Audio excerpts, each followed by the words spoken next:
Imagine this. In 2020, the US government handed out nearly $3 trillion in stimulus packages, yet experts predicted that the economic boost would only last a few months.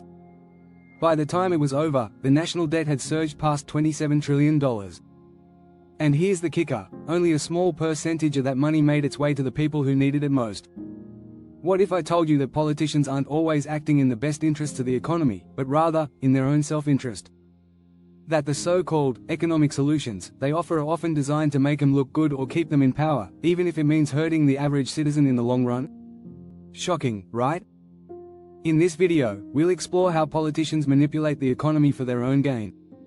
From controlling public perception with clever statistics to making backroom deals with corporations, these tactics aren't just misleading, they can have a lasting impact on your financial future. Get ready to learn how they pull the strings, shape the numbers, and even create economic chaos, all while pretending to be the heroes. Stay tuned, because what you're about to uncover may change how you view the political system forever. Chapter 1: The Puppet Masters. How politicians pull the economic strings. Politicians have long known how to control the economy, not by fixing it but by manipulating it for their own political goals. At the heart of this manipulation lies the concept of economic levers, tools like interest rates, taxes, and government spending. They use these levers to create the illusion of economic prosperity or crisis, depending on their needs. For example, during election years, politicians might lower interest rates to make borrowing cheaper, which can create a temporary economic boom. This makes the economy seem stronger, boosting their chances of re-election. According to Nobel Prize-winning economist Paul Krugman, economic booms are often engineered by politicians who want to keep their voters happy, at least for a while. The trick is, these policies rarely fix the underlying economic problems. They only hide them temporarily. In addition to interest rates, politicians also manipulate public sentiment. Think of the way they hype up unemployment numbers. When unemployment is low, politicians praise their own policies, even if the actual causes are out of their control. On the flip side, during tough times, they quickly blame outside forces, global markets or rising oil prices.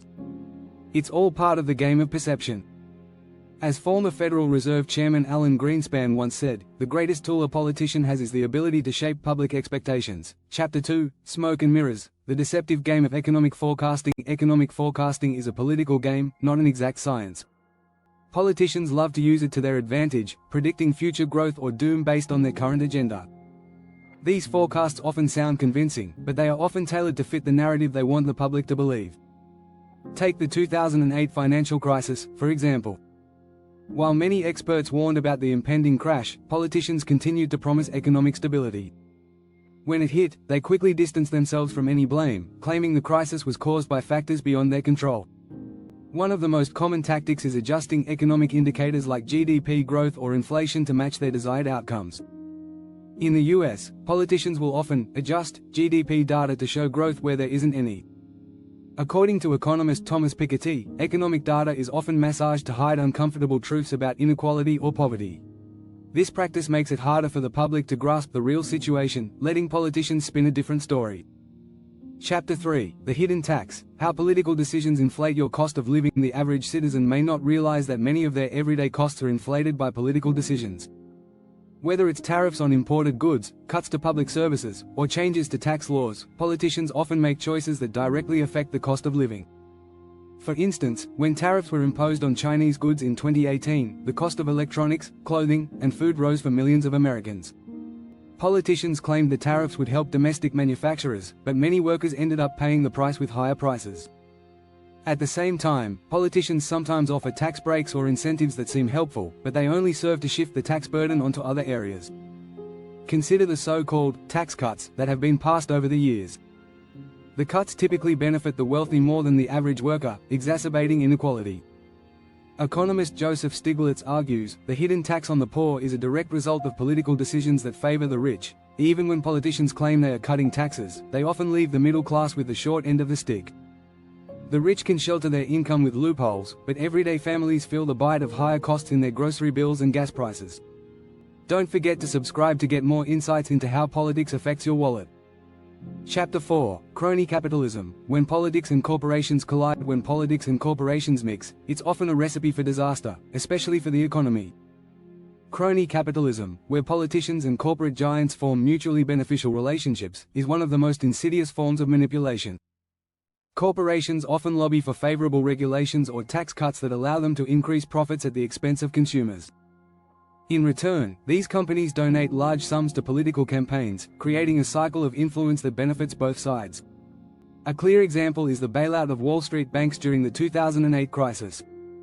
While taxpayers were on the hook for billions of dollars, the executives of these banks walked away with hefty bonuses. This isn't an isolated case. Politicians and corporate leaders often share the same circles, making it easier to push policies that favor big business. Economist Robert Reich once stated, "The biggest threat to democracy is the cozy relationship between politicians and corporations. These corporate influences don't just shape policies, they reshape entire industries." When oil companies get favorable tax treatment, they often use their newfound wealth to manipulate energy prices. When tech giants get tax breaks, they can flood the market with cheaper goods, driving competitors out. The end result?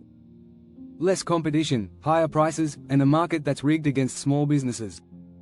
Chapter 5: Promises and Perils. The truth about economic stimulus packages. Whenever the economy falters, politicians often push for stimulus packages, promising that these massive spending bills will fix the situation. But the truth is, most stimulus packages don't help in the long run. Politicians use these packages as a way to temporarily stimulate the economy and boost their popularity, often by sending checks to voters or funding large public projects.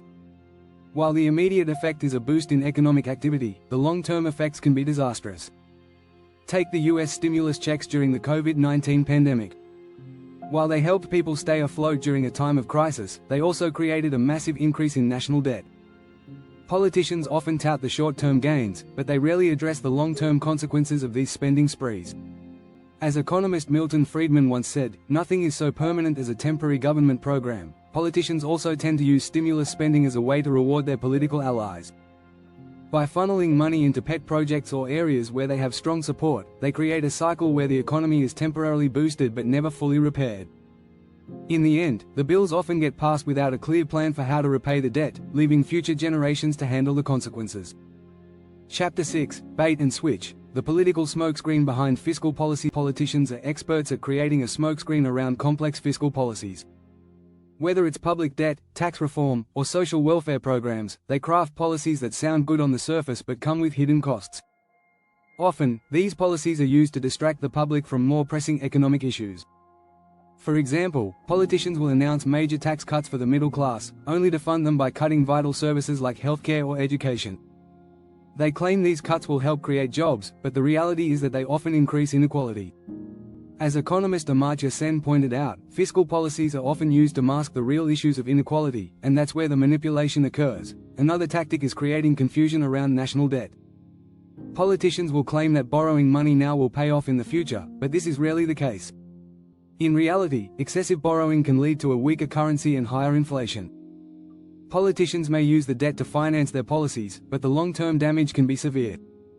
In the end, these tactics help politicians maintain power while keeping voters in the dark about the true cost of their economic decisions. By controlling the narrative and manipulating public perception, they can continue to push policies that benefit their political interests, not the economy as a whole. Make sure to subscribe for more deep dives into the hidden truths of politics and the economy. By understanding these 6 strategies, it becomes clear that politicians have far more control over the economy than most people realize. Through manipulation of economic levers, deceptive forecasting, and alliances with big business, they maintain power at the expense of the public. The question remains, how much longer will the public continue to fall for the tricks?